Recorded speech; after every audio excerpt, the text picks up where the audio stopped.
All right, today we are going to learn about learning disabilities, which are under the Individuals with Disability Education Act.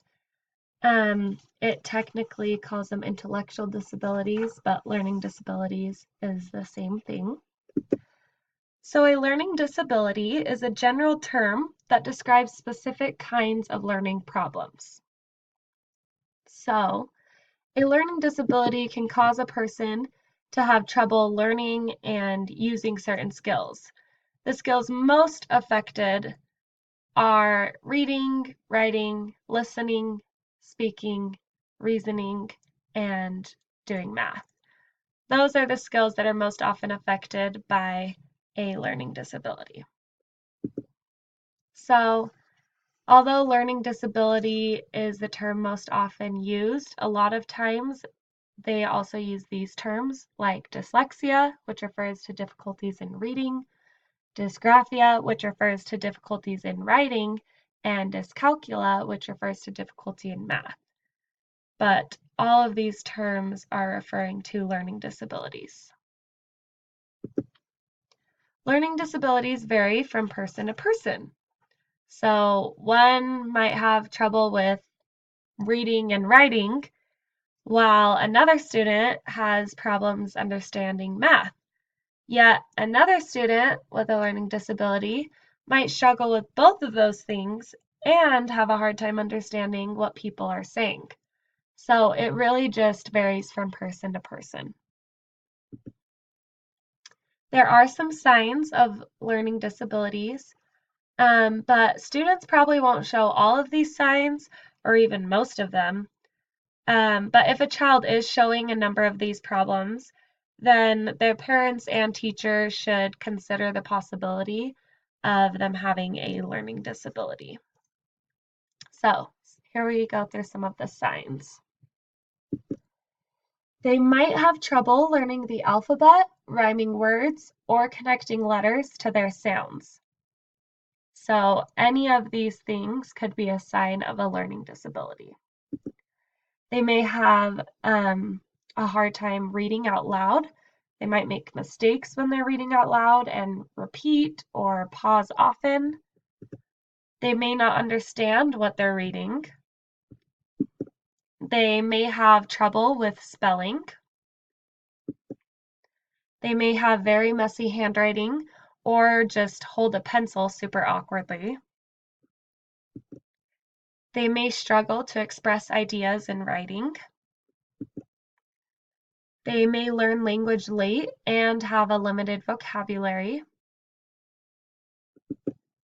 They may have trouble remembering the sounds that letters make or hearing slight differences between words. So words that sound super similar, they might have a hard time telling the difference. They may have trouble understanding jokes, comic strips, and sarcasm. They may have trouble following directions. They may mispronounce words or use a wrong word that sounds similar. They may have trouble organizing what they are wanting to say, or they might not be able to think of the word that they are trying to use for writing or conversation. They may not follow the social rules of conversation, such as taking turns, or maybe they stand too close to the person they're talking to. They may confuse math symbols and misread numbers. They might not be able to retell a story in order. So they might mix up what happened in the middle, what happened last, what happened first.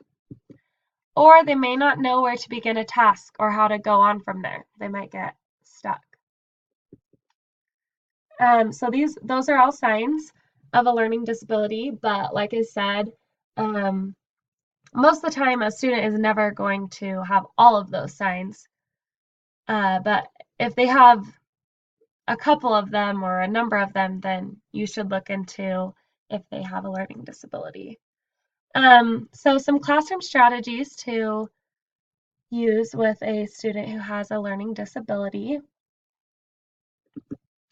First, learn as much as you can about the different types of learning disabilities.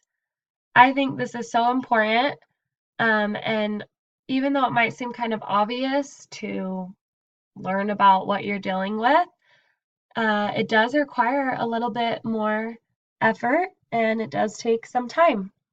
But it will make such a big difference if you can just actually learn about what this student is dealing with and learn about what will help them and what you can do, especially to help them and to learn why they act like they do.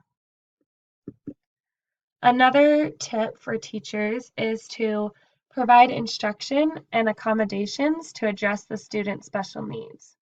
So some examples of this might be to break tasks into smaller steps, or to give instructions verbally and in writing. Another example would be to give the student more time to finish schoolwork or to take a test. Or if a student has reading problems, then you could let the student use instructional materials that are accessible to those with print disabilities. You can let a student with listening difficulties borrow notes from a classmate or use a tape recorder or their cell phone or whatever it is to record it. Or another example would be to let a student with writing difficulties use a computer, and maybe that computer even has specialized software that would spell check and grammar check or recognizes speech. Another tip would be to learn about the different testing modifications. You want to learn about what kind of testing will really help a student actually show what they've learned. For instance, if you are testing through writing and a person has a writing disability, they are not going to be able to show you what they learned about that concept, not because they didn't learn it, but because they have difficulty writing. So that's not the best way to test them on what they know.